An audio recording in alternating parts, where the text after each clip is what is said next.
Hi guys, ഇന്നത്തെ video എന്ന് പറയുന്നത് നമ്മുടെ ഫുട്രസ്റ്റ്, വിംഗ്ലെറ്റ്, മെയിൻ സ്റ്റാൻഡ് ഈ മൂന്ന് സാധനങ്ങളും ഫിറ്റ് ചെയ്ത് നിങ്ങൾക്ക് കാണിച്ചു തരാം. അതുപോലെ തന്നെ നമ്മുടെ കേരിയറിന്റെ വീഡിയോ അത് പിന്നാലെ വരുന്നതായിരിക്കും. അത് ഇന്ന് സെറ്റ് ചെയ്യാൻ വേണ്ടി പോയതാണ്, പക്ഷെ നടന്നില്ല. അപ്പോൾ അത് സെറ്റ് ചെയ്യാൻ പോയപ്പോൾ അവിടെ വർക്ക്ഷോപ്പിലൊക്കെ തിരക്കായിരുന്നു. അപ്പോൾ നമ്മൾ ആദ്യം ഒരു വർക്ക്ഷോപ്പിൽ പോയി അതൊക്കെ അഴിച്ചു വെച്ചു, പിന്നിലുള്ള ഫൈബർ പാർട്ടൊക്കെ അഴിച്ചു വെച്ചിട്ട് നേരെ വെൽഡിംഗ് ഷോപ്പിലേക്ക് പോയി. വെൽഡിംഗ് ഷോപ്പിൽ പോയപ്പോഴാണ് പറയുന്നത് അവിടെ തിരക്കാണ്, അവർക്ക് ഇപ്പോൾ ചെയ്തു തരാൻ പറ്റില്ല എന്ന് പറഞ്ഞു.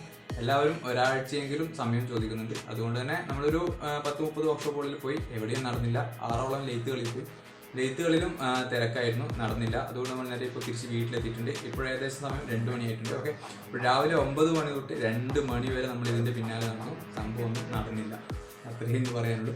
പിന്നെ നമ്മൾ ഉടൻ തന്നെ അതിൻ്റെ വീഡിയോ വരുന്നതായിരിക്കും.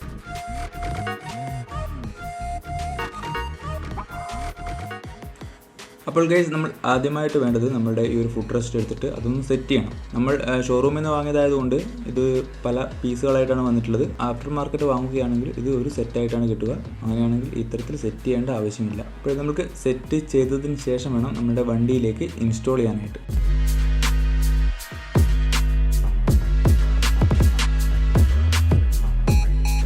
ഇപ്പോൾ നമ്മുടെ ഫസ്റ്റ് സെറ്റ് കംപ്ലീറ്റ് ആയി. ഇപ്പോൾ രണ്ടാമത്തെ സെറ്റാണിത്. രണ്ടാമത്തെ സെറ്റ് ഇതും അതുപോലെ തന്നെ സെറ്റ് ചെയ്യുക.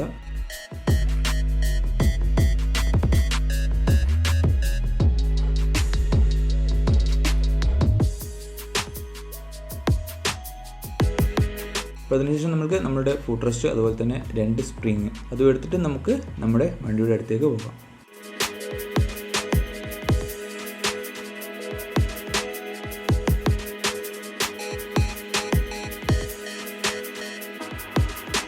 ഓക്കെ, ഇപ്പോൾ ഞാൻ വണ്ടിയുടെ അടുത്തെത്തിയിട്ടുണ്ട്. അപ്പോൾ ഇതാണ് എൻ്റെ പഴയ ഫുഡ് റെസ്റ്റ്. പിന്നെ അടിഭാഗത്ത് വരുന്ന ആ ഒരു സാധനമുണ്ട്. റോഡിലേക്ക് നമ്മൾ കോർണർ ചെയ്യുന്ന സമയത്ത് റോഡിലേക്ക് തട്ടിയാൽ ഫുഡ് റെസ്റ്റ് പെട്ടെന്ന് മടങ്ങി പോകാനായിട്ട് വെക്കുന്നതാണ് ആ ഒരു ലിവർ. ചെറിയൊരു ലിവർ ഉണ്ടാവും. ഓക്കെ, അപ്പോൾ ആ ലിവർ നമുക്ക് ഇതിൻ്റെ പഴയതിൻ്റെ അഴിച്ചെടുക്കണം. നമ്മൾ ആദ്യം തന്നെ ഫുഡ് റെസ്റ്റ് അഴിക്കാനായിട്ട് ഇതിൻ്റെ ക്വാർട്ടർ പിന്ന് റിമൂവ് ചെയ്യണം. ഓക്കെ, അത് പ്ലെയർ വെച്ചിട്ട് വലിച്ചാൽ അത് ഇളകി വന്നോളും. അതിനുശേഷം നമുക്ക് ഇതിൻ്റെ നടുക്കുള്ള ഈ ഒരു പിന്ന് വലിച്ച് ഊരിക്കഴിഞ്ഞാൽ നമ്മുടെ ഫുഡ് റെസ്റ്റ് എളുപ്പത്തിൽ ഇളകി വരുന്നതായിരിക്കും. ഇനി അടുത്തതായിട്ട് പ്രത്യേകിച്ച് ചെയ്യാനൊന്നുമില്ല. നമ്മുടെ പുതിയ ഫുഡ് റെസ്റ്റ് അവിടെ ഒന്ന് വെച്ച് നമ്മുടെ ആ ഒരു പിന്നൊന്ന് ഇട്ട് നോക്കുക. സ്പ്രിങ് ഇടാതെ തന്നെ നമുക്ക് ആ ഒരു പിന്ന് വെച്ചിട്ട് ആ ഒരു ഫുഡ് റെസ്റ്റ് താൽക്കാലികമായിട്ട് അവിടെ ഒന്ന് ഫിറ്റ് ചെയ്ത് നോക്കുക. എന്തിനാണെന്ന് വെച്ചാൽ നമ്മളിപ്പോൾ ഈ ഒരു R15 V3 സെറ്റ് ചെയ്യാൻ പോകുന്നത് നമ്മുടെ യമഹയുടേത് തന്നെ ആയിട്ടുള്ള എഫ്സെറ്റിൻ്റെ ഒരു ഫുഡ് റെസ്റ്റാണ് നമ്മൾ സെറ്റ് ചെയ്യാൻ പോകുന്നത്. ഓക്കെ, അപ്പോൾ അതുകൊണ്ട് ഇത് സൂട്ടാവുമോ, ഇതിവിടെ ഫിറ്റ് ആവുമോ എന്നുള്ളത് നമുക്കറിയില്ല. അതൊന്ന് ടെസ്റ്റ് ചെയ്യുകയാണ്. അപ്പോൾ നമ്മളിത് അവിടെ ഫിറ്റ് ചെയ്തതിന് ശേഷം ജസ്റ്റ് നമ്മൾക്കൊന്ന് മുകളിലോട്ടും താഴത്തോട്ടും ഒന്ന് പൊക്കുകയും താഴ്ത്തുകയും ചെയ്ത് നോക്കുക. വേറെ പ്രശ്നങ്ങളൊന്നും ഇല്ല എന്ന് ഉറപ്പുവരുത്താൻ വേണ്ടിയിട്ടാണ്. ഓക്കെ, ഉയർത്തുകയും താഴ്ത്തുകയും ചെയ്ത് നോക്കി, വേറെ പ്രശ്നങ്ങളൊന്നുമില്ല. ഇനി നമുക്ക് ഈ ഒരു ചെറിയൊരു ലിവറില്ലേ, ആ ലിവറിനെ അഴിച്ചിട്ട് നമ്മുടെ പുതിയ ഫുഡ് റെസ്റ്റിലേക്ക് സെറ്റ് ചെയ്യണം. അപ്പോൾ ഞാൻ ആ ചെറിയ ഒരു ലിവറിനെ അഴിക്കാനായിട്ട് കുറച്ച് ശ്രമിച്ചു, അത് അഴിക്കാനായിട്ട് കിട്ടിയില്ല. അപ്പോൾ പിന്നെ വേറെ ഒന്നും ചെയ്യാനില്ലായിരുന്നു. ഒരു പുതിയ ആ ഒരു ലിവർ വാങ്ങാമെന്ന് കരുതിയിട്ട് നമ്മൾ ഡയറക്റ്റ് ഫിറ്റ് ചെയ്യാനായിട്ട് നമ്മൾ എങ്ങനെയാണോ അഴിച്ചെടുത്തത് അതുപോലെ തന്നെ ആ ഒരു സ്പ്രിങ് വച്ചതിന് ശേഷം നമ്മുടെ ആ ഒരു പിന്ന് അത് അവിടെ ജസ്റ്റ് വെച്ചിട്ട് പതുക്കെ ഒന്ന് തള്ളി കയറ്റി കൊടുത്താൽ മാത്രം മതി. അത് സ്മൂത്തായിട്ട് കയറിക്കോളും, വേറെ ബുദ്ധിമുട്ടുകളൊന്നുമില്ല. അത് കയറ്റിയതിന് ശേഷം നമ്മുടെ ആ ഒരു പിന്ന് കയറ്റിയതിന് ശേഷം നമ്മുടെ ഫുഡ് റെസ്റ്റ് ഒന്നുകൂടി നമ്മളൊന്ന് ചെക്ക് ചെയ്ത് നോക്കുക. ഓക്കെ, മുകളിലോട്ടേക്ക് ഫോൾഡ് ചെയ്ത് കഴിഞ്ഞാൽ അത് റിട്ടേൺ വരുന്നുണ്ട് എന്നുള്ളത് നമ്മളൊന്ന് ഉറപ്പുവരുത്തുക. അതിനുശേഷം നമ്മളുടെ ക്വാർട്ടർ പിന്നെ നിവർത്തുക. നമ്മളത് വലിച്ച് എടുത്ത സമയത്ത് തന്നെ അത് ഓൾറെഡി വളച്ച് വെച്ചിട്ടാണ് ഉണ്ടാകുന്നത്. നമ്മൾ വലിച്ചെടുക്കുന്ന സമയത്ത് അത് അതേ വളവ് തന്നെയാണ് ഉണ്ടാവുക. ഓക്കെ, അപ്പോൾ ആ വളവ് നമുക്ക് നിവർത്തി നമ്മുടെ ആ ഒരു ഹോളിലൂടെ, ആ ഒരു പിന്നിൻ്റെ ഹോളിലൂടെ ക്വാർട്ടർ പിൻ ഇട്ടതിന് ശേഷം ആ ഒരു ക്വാർട്ടർ പിന്നിനെ നന്നായിട്ട് വളച്ച് സെറ്റാക്കി വെക്കുക. അത് വെച്ചതിന് ശേഷം നമുക്ക് ഫുഡ് റെസ്റ്റ് ഒന്നുകൂടി വേണമെങ്കിൽ ടെസ്റ്റ് ചെയ്ത് നോക്കാം. അതായത് വൃത്തിക്ക് ഫോൾഡ് ആവുന്നുണ്ടോ എന്നുള്ളത് നോക്കാം, അതുപോലെ റിട്ടേൺ വരുന്നുണ്ടോ എന്നുള്ളതും നോക്കാം. ഓക്കെ, അപ്പോൾ നമ്മുടെ ഒരു സൈഡ് റൈറ്റ് സൈഡിലത്തെ ഫുഡ് റെസ്റ്റ് ഇപ്പോൾ സെറ്റായിട്ടുണ്ട്.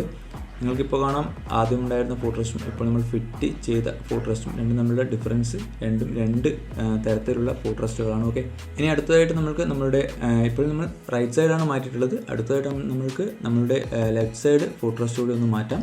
അതിനു മുമ്പ് നമ്മൾക്ക് വണ്ടിയിൽ കയറി ഇരുന്നിട്ട് ജസ്റ്റ് നമ്മളുടെ ആ ഒരു പൊസിഷൻ എന്താണ് അവസ്ഥ, നമ്മളിപ്പോൾ ബുദ്ധിമുട്ടെന്തെങ്കിലും ഉണ്ടോ, ഇനി അതെല്ലാം നമുക്ക് നല്ല രീതിക്കാണോ ഫീൽ ചെയ്യുന്നത്, അല്ലെങ്കിൽ ബാഡ് ഫീലാണോ ഉള്ളത് എന്ന് ജസ്റ്റ് ഒന്ന് ചെക്ക് ചെയ്ത് നോക്കുക. അപ്പോൾ ഈ ഒരു ബൈക്കിനകത്ത് എനിക്ക് ഫീൽ ചെയ്ത ഒരു പ്രശ്നം, ആദ്യം തന്നെ നമ്മളുടെ സ്റ്റോക്കായിട്ടുള്ള ഫുട്ട് പെഗ് വെച്ച സമയത്ത് എനിക്ക് ഫീൽ ചെയ്തൊരു പ്രശ്നമായിരുന്നു. നമ്മുടെ ലെഗിൻ്റെ പൊസിഷൻ ചെറിയൊരു പ്രശ്നം ഉണ്ടായിരുന്നു. നമ്മുടെ ബ്രേക്ക് ലിവറും അതുപോലെ തന്നെ ഗിയറിൻ്റെ ലിവറും കുറച്ചുകൂടി ഒന്ന് താഴത്തോട്ട് വന്നാൽ നന്നായിരിക്കുമെന്ന് തോന്നിയിട്ടുണ്ടായിരുന്നു. പക്ഷെ അത് അഡ്ജസ്റ്റ് ചെയ്യാൻ പറ്റാത്തത് കൊണ്ട് അതുപോലെ തന്നെ മെയിൻറ്റെയിൻ ചെയ്ത് പോവുകയാണ് ചെയ്തത്. അപ്പോൾ ഇപ്പോൾ നമ്മുടെ ഫുട്ട് റെസ്റ്റ് ഫിറ്റ് ചെയ്ത സമയത്ത് കുറച്ചുകൂടി റബ്ബറിൻ്റെ ആ ഒരു ഗ്രിപ്പ് വന്നതുകൊണ്ട് കുറച്ചുകൂടി ഒന്ന് ഉയർന്നാണ് ഇരിക്കുന്നത്. അങ്ങനെ ഉയർന്നിരിക്കുന്നത് കൊണ്ട് തന്നെ സ്വാഭാവികമായിട്ടും നമ്മളുടെ ഗിയർ ലിവറും അതുപോലെ തന്നെ ബ്രേക്ക് ലിവറും കുറച്ചുകൂടി ഒന്ന് താഴ്ന്നിട്ടുണ്ട്.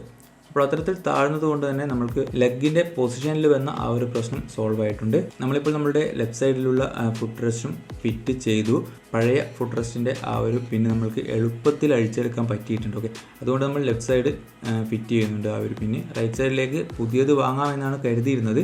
പക്ഷേ ആ ഒരു പിന്നിന് വേണ്ടിയിട്ട് അല്ലെ ആ ഒരു ലിവറിന് വേണ്ടിയിട്ട് നമ്മൾ ഒരുപാട് അന്വേഷിച്ച് നടക്കേണ്ടതായിട്ട് വരും. അതുകൊണ്ട് നമ്മൾ പഴയതിൻ്റെ തന്നെ എങ്ങനെയെങ്കിലും അഴിച്ചെടുക്കണം എന്നുള്ള ഒരു പ്ലാനിലെത്തി.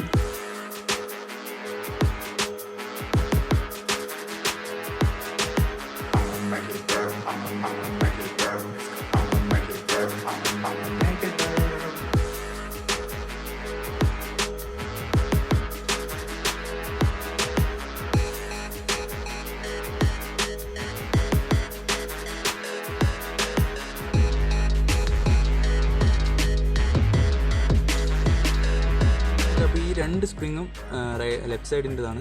ഇപ്പോൾ റൈറ്റ് സൈഡിൻ്റെതും ലെഫ്റ്റ് സൈഡിൻ്റെ സെപ്പറേറ്റ് സ്പ്രിങ് ആണ്. ഓക്കെ, ഈ ഒരു ഡയറക്ഷൻ നോക്കി മനസ്സിലാവും.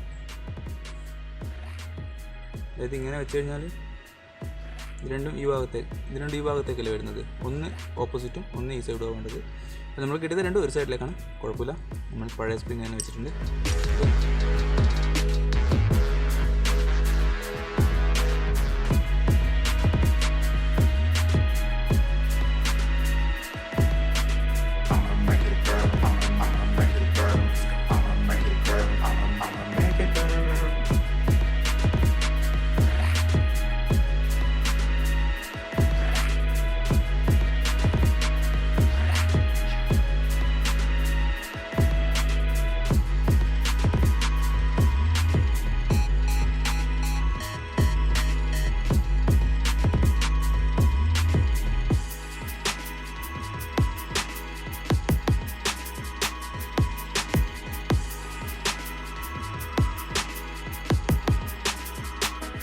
അപ്പോൾ നമ്മുടെ ആ ഒരു പഴയ ഫുട്ട് റെസ്റ്റിനകത്തു നിന്നും ആ ഒരു പിൻ അഴിച്ചെടുക്കാനായിട്ട് വേറെ മാർഗ്ഗങ്ങളൊന്നും ഉണ്ടായിരുന്നില്ല.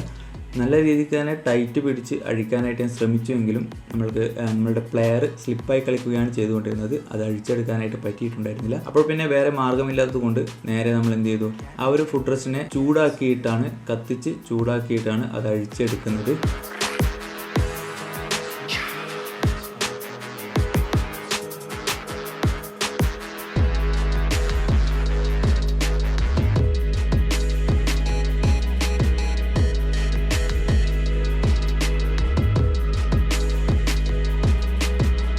നമ്മളുടെ സ്റ്റോക്ക് വരുന്ന ആ ഒരു ഫുട്ട് റെസ്റ്റ് ഫുൾ അലൂമിനിയം ആയതുകൊണ്ട് തന്നെ ചൂടാക്കിയാലും ഒന്നും ഉരുകിപ്പോവാനോ അല്ലെങ്കിൽ കത്തിപ്പോവാനോ ഒന്നുമില്ല. അതുകൊണ്ട് തന്നെ നമ്മൾ ധൈര്യത്തോടെ ചൂടാക്കുന്ന സമയത്ത് വരുന്ന ഒരു പ്രശ്നം എന്താണെന്ന് വെച്ചാൽ അത് വല്ലാതെ കരി പിടിച്ച് കറുത്തു പോകുന്നുണ്ട്.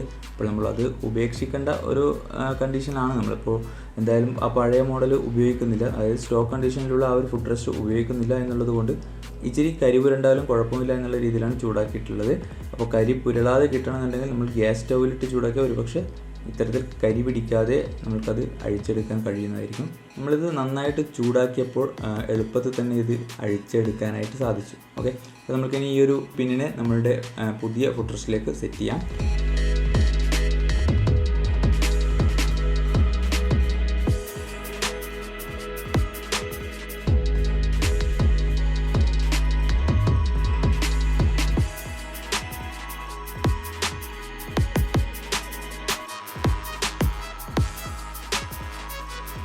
ഫുട്ട് റെസ്റ്റിലേക്ക് ഫിറ്റ് ചെയ്ത് കഴിഞ്ഞാൽ നന്നായിട്ട് ടൈറ്റ് ചെയ്ത് കൊടുക്കുന്നത് നന്നായിരിക്കും. ഇല്ലെങ്കിൽ വൈബ്രേഷൻ കാരണമൊക്കെ അത് ഇളകി റോഡിൽ പോകാനുള്ള സാധ്യതകളുണ്ട്. ഓക്കെ, ഇപ്പോൾ നമ്മുടെ ലെഫ്റ്റ് സൈഡ് ഫുട്ട് റെസ്റ്റും അതുപോലെ തന്നെ റൈറ്റ് സൈഡ് ഫുട്ട് റെസ്റ്റും ഫിറ്റ് ചെയ്യൽ കംപ്ലീറ്റ് ചെയ്തിരിക്കുകയാണ്.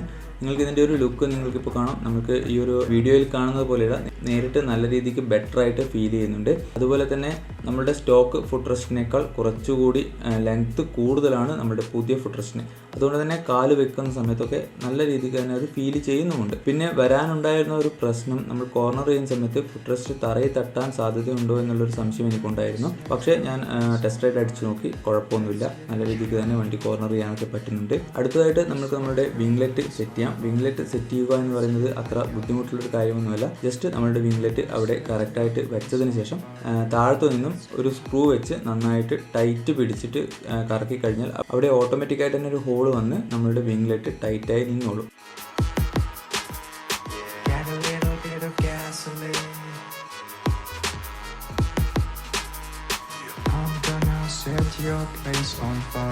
ഇപ്പോൾ നമ്മുടെ വിംഗ്ലെറ്റ് ഫിറ്റ് ചെയ്ത് കഴിഞ്ഞു. വിംഗ്ലെറ്റ് ഫിറ്റ് ചെയ്തിട്ടുള്ള ആ ഒരു ലുക്ക് നിങ്ങൾക്ക് ഞാൻ കാണിച്ചു തരാം. ഇതാണ് നമ്മളുടെ വിംഗ്ലെറ്റ് ഫിറ്റ് ചെയ്തതിന് ശേഷമുള്ള ലുക്ക്. ഓക്കെ, നല്ല രീതിക്ക് തന്നെ ലുക്കിൽ മാറ്റം വന്നിട്ടുണ്ട്. എനിക്ക് ചെറിയ വിംഗ്ലെറ്റ് ആയിരുന്നു ഇഷ്ടം, പക്ഷേ കിട്ടിയില്ല. അതുകൊണ്ടാണ് വലിയ വിംഗ്ലെറ്റ് സെറ്റ് ആക്കിയിട്ടുള്ളത്. ഓക്കെ, ഇതിൻ്റെ അടിവശത്ത് നിന്നും നോക്കിക്കഴിഞ്ഞാൽ ഇതിൻ്റെ സ്ക്രൂ ഇത്തരത്തിൽ ഇവിടെ ഫിറ്റ് ആയിട്ടുള്ളത് കാണാം. ഇവിടെ ഞാൻ യൂസ് ചെയ്തിട്ടുള്ളത് സ്റ്റെയിൻലെസ് സ്റ്റീലിൻ്റെ സ്ക്രൂ ആണ്. അതല്ലാതെ നിങ്ങൾക്ക് ഡ്രൈവോൾ സ്ക്രൂ ഒക്കെ യൂസ് ചെയ്യാം. ഡ്രൈവോൾ സ്ക്രൂ ആണെങ്കിൽ ഫിറ്റ് ചെയ്യാൻ കുറച്ചുകൂടി എളുപ്പമായിരിക്കും. ഞാനിപ്പോൾ എടുത്ത അത്രയും ബലം പ്രയോഗിക്കേണ്ട ആവശ്യമില്ല. അതിലും കുറഞ്ഞ ബലത്തിൽ തന്നെ ഈ ഒരു സ്ക്രൂ എളുപ്പത്തിൽ ഒരു ഹോളായിട്ട് അവിടെ കയറി സെറ്റ് ആയിക്കോളും. ഈ ഒരു വീഡിയോക്കകത്ത് നമ്മളുടെ മെയിൻ സ്റ്റാൻഡ്, സെൻറ്റർ സ്റ്റാൻഡിൻ്റെ വീഡിയോ കൂടി ഉൾപ്പെടുത്തുന്നില്ല. കാരണം ഈ ഒരു വീഡിയോയുടെ ലെങ്ത്ത് ഇപ്പോൾ തന്നെ 13 മിനിറ്റോളം ആയിട്ടുണ്ട്. അപ്പോൾ നമ്മുടെ സെൻറ്റർ സ്റ്റാൻഡ് വീഡിയോ കൂടി ഉൾപ്പെടുത്തി കഴിഞ്ഞാൽ കുറേ കൂടി വീഡിയോ ലെങ്ത് ആവും എന്നുള്ളത് കൊണ്ട് നമ്മൾ അടുത്ത ഒരു വീഡിയോ ആയിട്ട് നമ്മുടെ സെൻറ്റർ സ്റ്റാൻഡിൻ്റെ വീഡിയോ വരുന്നതായിരിക്കും. ഓക്കെ, അപ്പോൾ സെൻറ്റർ സ്റ്റാൻഡിൻ്റെ വീഡിയോ കാണണമെന്നുള്ളവർ നമ്മുടെ ചാനൽ ഒന്ന് സബ്സ്ക്രൈബ് ചെയ്ത് വെക്കുക. എന്നാൽ നമ്മൾ നെക്സ്റ്റ് വീഡിയോ, നമ്മുടെ സെൻറ്റർ സ്റ്റാൻഡിൻ്റെ വീഡിയോ ഇടുന്ന സമയത്ത് നിങ്ങൾക്ക് നോട്ടിഫിക്കേഷൻ കിട്ടുന്നതായിരിക്കും.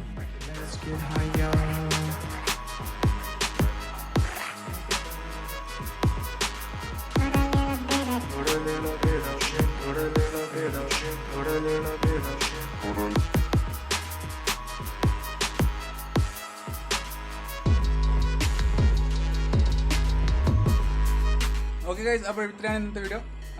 നമ്മുടെ പോയി, നമ്മുടെ മെയിൻ സ്റ്റാൻഡ് ഇവിടെ ഉണ്ട്, അതിൻ്റെ റോഡ് താപ്പോയി. പിന്നെ ഫുട് റെസ്റ്റ് ചേഞ്ച് ചെയ്തിട്ടുണ്ട്. അതുപോലെ തന്നെ നമ്മുടെ വിംഗ്ലെറ്റ് സെറ്റ് ആക്കിയിട്ടുണ്ട്. ഇനി നമ്മുടെ ബാക്ക് കേരിയർ കൂടി വെക്കണം. ആ വീഡിയോ അടുത്തതായിട്ട് വരും. Okay, by.